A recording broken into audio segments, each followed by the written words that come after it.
Hi అండి. 2026వ సంవత్సరం ఫిబ్రవరిలో మనకి పెళ్లి ముహూర్తాలు ఉన్నాయా లేవా చూద్దామండి. అయితే 17వ తేదీని అమావాస్య వచ్చింది కదా. అయితే శుక్ర మౌఢ్యమి అంటాం కదా, తెలుసు కదా. శుక్ర మౌఢ్యమి అంటే మూడం అంటాం, మూడం అని అంటాం కదా. జ్యోతిష్ శాస్త్రంలో శుక్రగ్రహం అంటే శుక్ర మౌఢ్యమి అని పిలుస్తామండి. ఈ నెల అంతా కూడా అంటే పెళ్లి ముహూర్తాలు ఉండవు, కనీసం ఏది కూడా ఒక్క ముహూర్తం కూడా ఈ నెలలో అయితే ఉండదండి. 17వ తేదీ దాకా అస్సలు పెళ్లి ముహూర్తం అనేదే లేదు. అయితే అమావాస్య 16ని సాయంత్రం 5:12 నుండి కూడా మొదలవుతుంది. 17వ తేదీ 5:31 దాకా ఈ అమావాస్య గడియలు అయితే ఉన్నాయి కదా.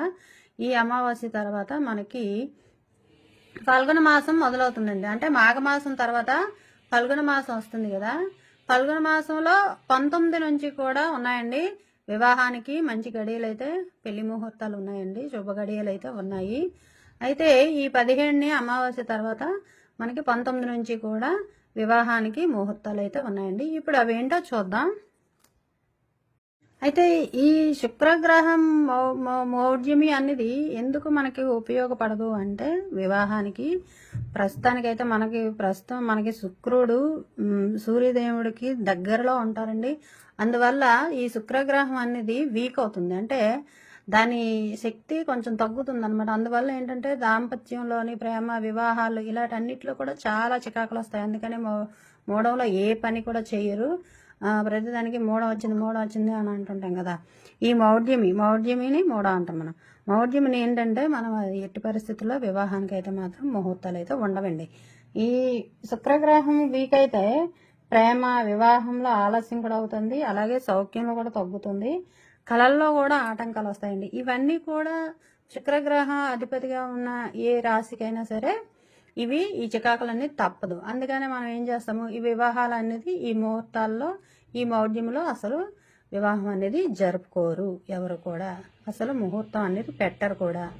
అయితే వేరే చెప్పకూడదు, కులస్తులు అయితే ఉంటే ఉండొచ్చు.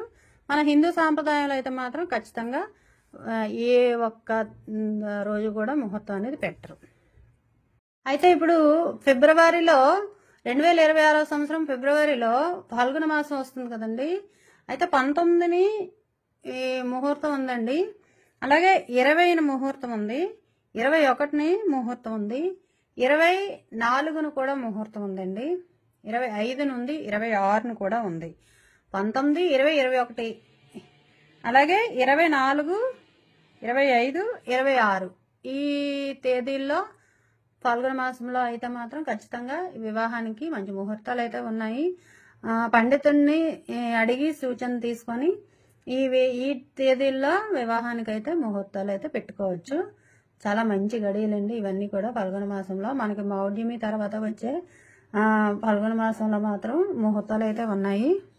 అలాగే మార్చిలో 2026 సంవత్సరం మార్చిలో కూడా కొన్ని ముహూర్తాలు అయితే ఉన్నాయి. ఇప్పుడు చూద్దామండి ఉన్నాయో లేవో అనేది, ఏ తేదీల్లో ఉన్నాయో చూద్దాం. మార్చి నెలలో అయితే 1వ తేదీన ఉందండి మంచి ముహూర్తం, అలాగే 3వ తేదీన ఉంది, ఈరోజు పౌర్ణమి కూడా వచ్చిందండి, అలాగే 4వ తేదీ కూడా ఉంది, 1, 3, 4 తేదీలో ఉంది. చతుర్దశి ముహూర్తం అంటే ఈ ముహూర్తం త్రయోదశి, చతుర్దశి తగులు మిగులు కాబట్టి ఈ ముహూర్తాలు అయితే లేవు ఈ టైంలో. అలాగే 7వ తేదీన ఉందండి ముహూర్తం ఉంది, 8ని కూడా ఉంది, 9ని కూడా ఉందండి, 11ని కూడా ఉంది, 11 కూడా ఉంది కదండి, 11 అలాగే 12ని కూడా ఉంది ముహూర్తం. ఈ 7, 8, 9, 11, 12, 12ని కూడా ఉంది. 7, 8, 9, 11, 12 ఈ తేదీల్లో అయితే మాత్రం మనకి వివాహానికి అయితే ముహూర్తాలు ఉన్నాయండి. అయితే పండితుని సలహా మేరకు ఈ ముహూర్తాల్లో ఎవరు ఏ పాదంలో, ఏ నక్షత్రం, ఏ రాశిలో జన్మించారో దాన్ని బట్టి ముహూర్తాలు అయితే పండితులు అయితే సూచిస్తారండి. ఇవన్నీ కూడా ముహూర్త డేట్లు.